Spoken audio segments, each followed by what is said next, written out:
Well, I have most of the track back, almost all the track on this section, original section of the layout completed.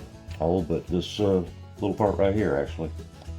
The bridges are from the original layout. It was code 100, and I didn't want to have to replace all the bridges, so I used code 100 and everything transitions over to code 83. Code 83 transitions right here. We have this little section to put in.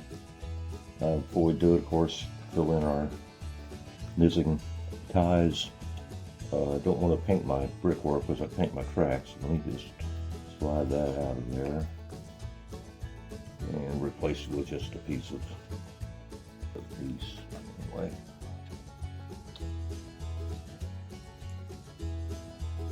So in my experience, railroad ties are rusty.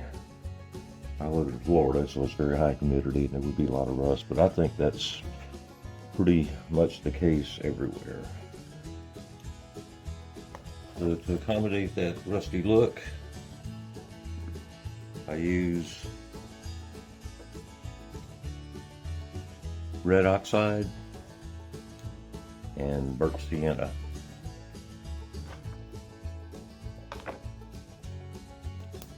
I don't really mix them together. I just put them in the tray together and dip my paintbrush in them and let them mix on the...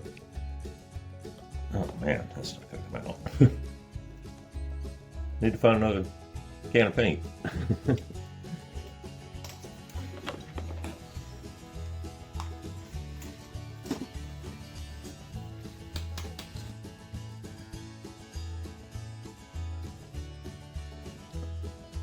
I put about equal amounts, it doesn't really matter a whole lot, and I vary it up as I go.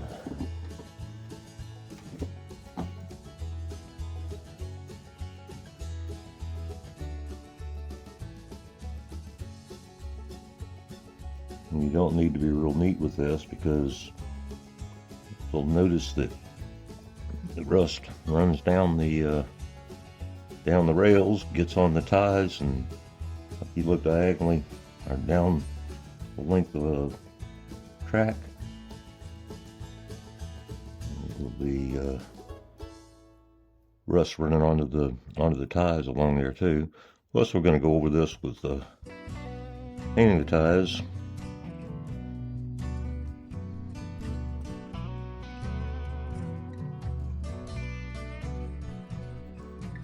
And it takes a couple coats. You got to get a base down there for the paint to have something to attach to. It takes a few coats. I generally just go along, paint 5, 6, 10 feet of track and come back, it's dry, and I put another coat on. Basically what I try and do is get rid of the shiny part down off the top of the rails.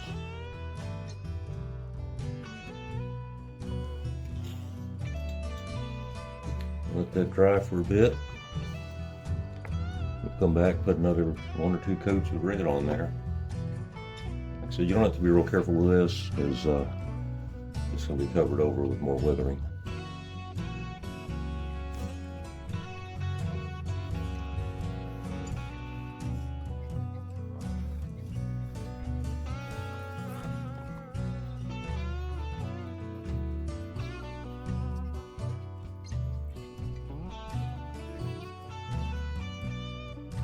When I weather my track, I like to use a variety of colors. I have a base of raw umber.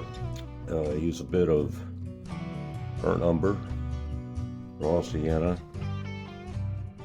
and burnt sienna.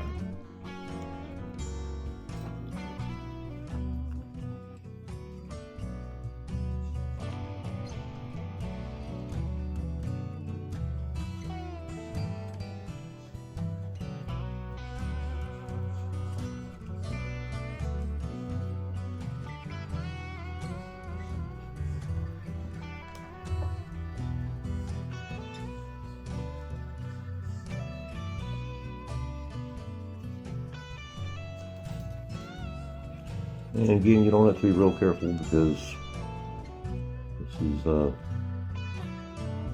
to get weathered and ballasted and not a whole lot's going to show.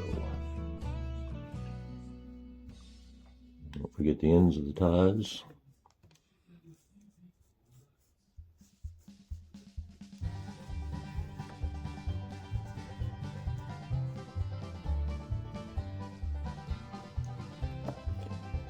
And if you want to, you can color up some individual ties a little bit more.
That's about it.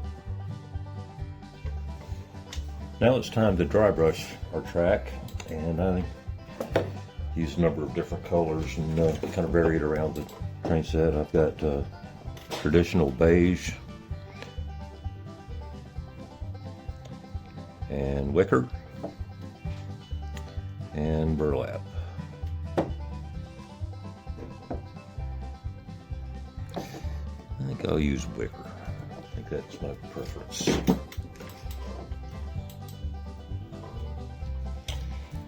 And dry brushing, I like to use a piece of cardboard to wipe the excess paint off. And just use a cap. We have very little to paint here, so.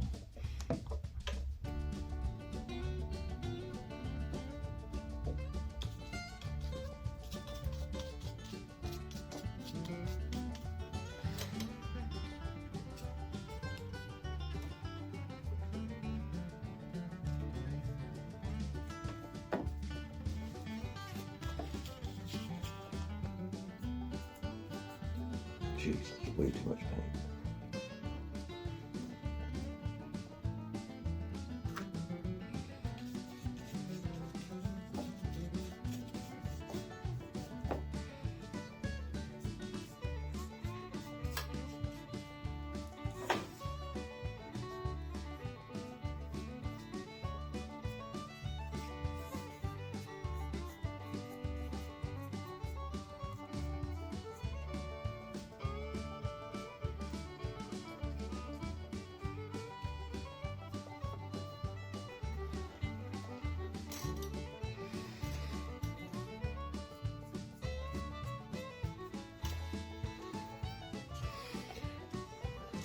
I think that'll work just fine.